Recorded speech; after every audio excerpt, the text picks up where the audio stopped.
Well, if you're one of the thousands of Canadians ditching traditional television in favor of on-demand, the number of video streaming services to choose from just got a little smaller. Shomi rough, tough, and can't get enough. Introducing Shomi, a new way to watch TV hits you won't find on any other subscription streaming service. Your favorite movies and collections, handpicked by people who know what's good. Shomi launched in 2014, hoping to capitalize on all the so-called cord cutters out there. They offer thousands of hours of streaming content for $8.99 a month. Two Broke Girls, New Girl, Son of Anarchy were among the hits. But according to Shomi's management, 2 years is enough. They're shutting down on November 30th. And here's what they had to say. It's pretty short. The business climate and online video marketplace have changed markedly in the last few years. Combined with the fact that the business is more challenging to operate than we expected, we've decided to wind down our operations. Translation, we're getting crushed by the competition. And to be fair, Shomi faced enormous challenges from the get-go. The original idea was for it to be a partnership between Canadian media giants, but one of the partners, Cineplex, decided to pull out. Bell, too, backed out, launching its own service, Crave TV.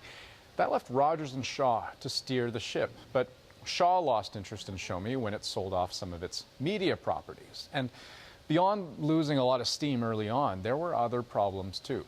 Some customers complained Shomi was a bit clunky, wonky to use. Some complained that it didn't offer any original content.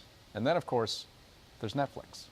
I was subscribed to it because I'm a Shaw customer, and really not that great. A lot of their content is pretty old. Well, it was kind of a failure to start with, to be honest. Like, you can't really compete with Netflix.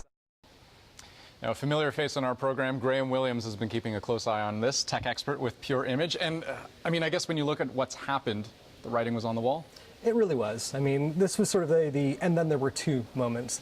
With 3 streaming services in Canada, you really had to look at it. Canadians are looking at their bills saying, I've got $10, maybe $20 a month to spend on streaming, not 30. So something had to give. And in this case, Shomi gave. Is there room for 3 players on the Canadian market, or was it something that Shomi did fundamentally wrong? You think that was their downfall? I think they've been crowded out. The difficulty here is really, it comes down to exclusive content. And while Shomi did have some exclusive content, their offerings in comparison to Crave and what Netflix is offering, especially with Netflix, the original series that they're putting out, it is a distant third place, unfortunately, and I think Rogers and Shaw recognize that. I'm curious to know what happens to Shomi's exclusive content. I mean, where does that go? Well, this really is the secret now, is just who's going to take their licenses and where are they going to go. So they do have 2 real major options, Crave TV from Bell and Netflix.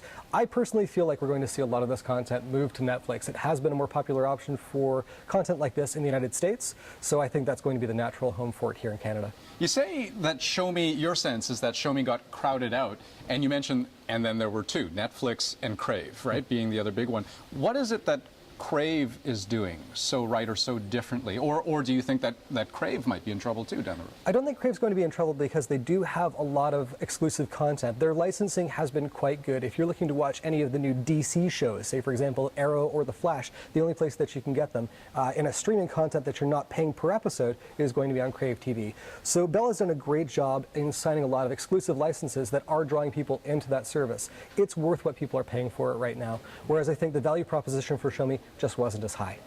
What do you think the bigger picture is in terms of the streaming landscape? Because some people are pretty critical of what's happened, thinking, well, fewer players, fewer options.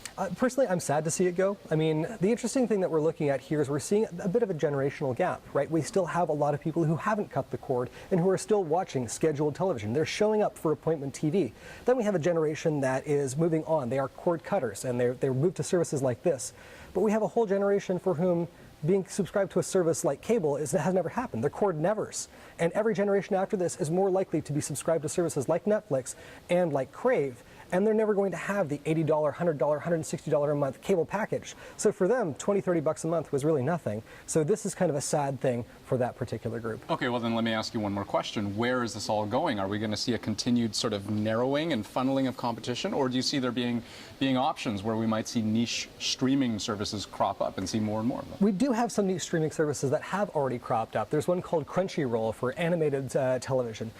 We will start to see some more of those pop up as new content content becomes available. And I think you're going to see things like YouTube also become more of a powerful force in this space. But right now, there are two 800-pound gorillas in this particular space in Canada, and that's Crave and Netflix. And to be quite honest, I think they're going to both be around for quite some time. Graham, always good to get your insights. My pleasure.